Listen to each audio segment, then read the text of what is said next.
Imagine this. You're standing in a crowd of 200 people 12,000 years ago. No walls around you.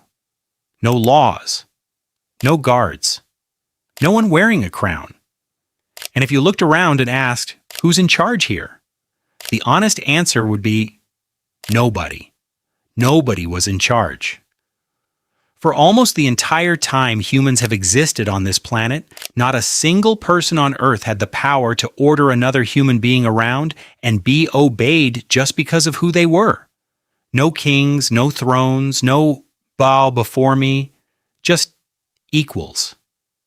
And then somehow, in a blink of time compared to how long we've been around, that completely flipped.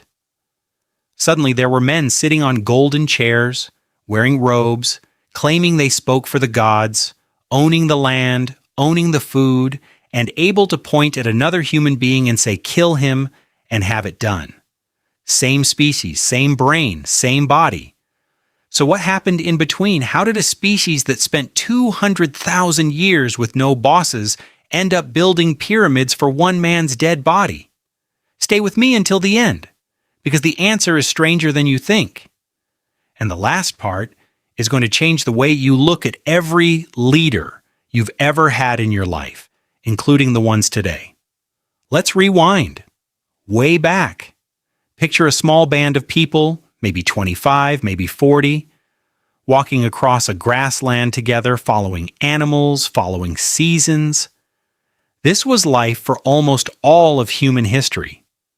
And here's the wild part. These groups were fiercely, aggressively equal. Not because they were nice, because they had to be. If one guy in the group started acting bossy, started telling everyone else what to do, started grabbing more meat for himself than anyone else got, the rest of the group had ways of dealing with him. They'd mock him. They'd gossip about him behind his back. They'd stop sharing food with him. And if none of that worked, in the most extreme cases, they'd simply kill him together, quietly, and move on like nothing happened. Think about that for a second. Early humans weren't just okay with equality. They were willing to execute their own people to protect it. Anthropologists have a name for this. They call it reverse dominance. Instead of one strong guy dominating the group, the whole group teamed up to dominate anyone who tried to rise above them. It's the exact opposite of what we think of as normal human society today. For 100,000 years or more, being too powerful was the most dangerous thing a person could be. So if that's true, if humans spent almost their entire existence actively crushing anyone who tried to become a leader, how on earth did we end up with kings? Something had to break that system, and it wasn't one thing. It was a slow, sneaky chain of events, and it all starts with something you wouldn't expect. Seeds. Around 12,000 years ago, in a few scattered places around the world, people started planting crops instead of only chasing animals. Wheat, barley, rice. And this changed everything, but not in the way you'd think at first. Farming didn't create kings directly. What farming created was something humans had never really dealt with before. A surplus. Extra food. More grain than you could eat right now. And extra food sitting in a pile is a completely new kind of problem. Meat rots in days. You have to share it or lose it. But grain? Grain can sit in a storage pit for a year, which means for the first time ever, someone could hoard it. Now picture this, a village, a drought hits. Half the families run out of food. But there's one family, maybe they got lucky with rainfall, maybe they worked a better patch of land, and they've still got grain in storage. What happens next is the birth of something enormous. That family doesn't just hand out food for free forever. They start lending it. I'll give you grain now, but you owe me. You'll work my field next season. You'll fight for me if I need it. You'll back me if there's a dispute. One small favor, then another. Then another. And slowly, without anyone ever declaring it out loud, an invisible web of debt starts wrapping around the whole village. That family isn't hunting anyone with spears. They're doing something far more powerful. They're making people need them. This is the real secret ingredient behind kings. It's not muscle. It's not violence. Not at first. It's debt and favors and obligation. The people who became the first big men in early villages weren't the strongest fighters. They were often the best throwers of feasts. Yes, feasts. Across the world, in Papua New Guinea, in ancient Mesopotamia, in early farming villages in the Middle East, archaeologists keep finding the exact same pattern. The path to power ran through the cooking pot. A man who could host a massive feast, kill extra animals, serve mountains of food, and be seen being generous, that man gained something priceless. Loyalty. Because in a world without money, being fed by someone put you in their debt whether you liked it or not. And here's where it gets even more interesting. Once a family or a leader has enough people who owe them loyalty, they don't need to threaten anyone. They've got a small army of supporters who will automatically back them in any argument. So imagine you're the one guy in the village who's still not on board. You still think everyone should be equal. You start mocking this big man the way people used to mock anyone who acted superior. Except now, it doesn't work. Because it's not just him you're up against anymore.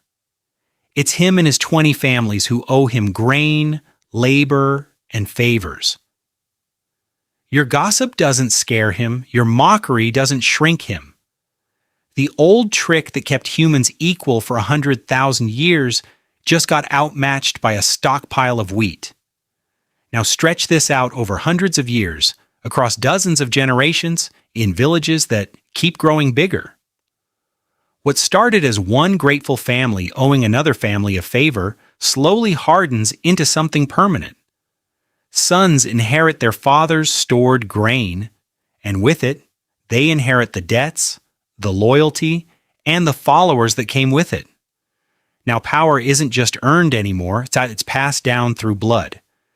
And once people are born already owing loyalty to a family before they've even met them, you've crossed an invisible line. You've gone from the man who throws great feasts to something closer to the family that was simply always in charge. At the same time, something else was happening that made this whole system even more unbreakable. Religion. Early leaders quickly realized something incredibly useful. If people believed the harvest depended on the gods being pleased, and the leader claimed to be the one who could talk to those gods, communicate with the spirits, or even descend from them, then obeying that leader stopped being a favor. It became survival. Skip the harvest ritual led by the sacred family, and maybe the crops fail this year. Who's going to risk that? This is why so many of the earliest kings in history, in Egypt, in Mesopotamia, in early China, weren't just political rulers. They were living gods. It's an almost unbeatable combination. Control the food. Control the story of the gods. Control both, and you don't need to force anyone to bow. They'll want to. And once villages grew into towns and towns grew into cities, there was a final piece that locked the whole system in place. Walls, storage centers, and record keeping. Bigger populations meant bigger threats from rival groups, and bigger harvests that needed protecting and organizing. Someone had to decide who got how much grain, who built the irrigation canals, who defended the storehouse. All of that needs central control. All of that needs someone giving orders and other people following them without question. Which is exactly what a hunter-gatherer band could never tolerate, but a farming city, drowning in logistics, practically demanded. So by the time you get to places like ancient Sumer or early Egypt, you're not looking at one bully who grabbed power with a club. You're looking at the final result of a process that took thousands of years. Feasts turning into favors, favors turning into debt, debt turning into loyalty, loyalty turning into inheritance, inheritance turning into divine right, and divine right turning into a man on a throne with the power of life and death over thousands of people who would have executed him for the exact same behavior 12,000 years earlier. Here's the part that should really sit with you. Humans didn't invent kings because we're naturally obedient creatures who love being ruled. For almost our entire history, it was the opposite. We built entire social systems specifically designed to stop bossy people from taking over. Kings didn't rise because human nature changed.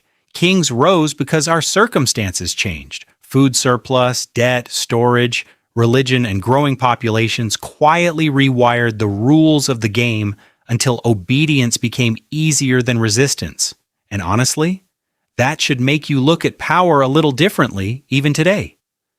Because the instinct that made our ancestors mock, shame, and shut down anyone getting too big for their boots, that instinct is still sitting inside every one of us. We still don't naturally love being controlled. We just live inside systems, built brick by brick over thousands of years, that make obedience feel normal. The crown is gone in most of the world now, but the invisible threads of debt, dependence, and belief that first built it, those never really disappeared. They just changed shape. So next time you wonder why people follow leaders, remember, it was never really about strength. It was about need. And somewhere in the story of every throne ever built, there's a village and a stockpile of grain.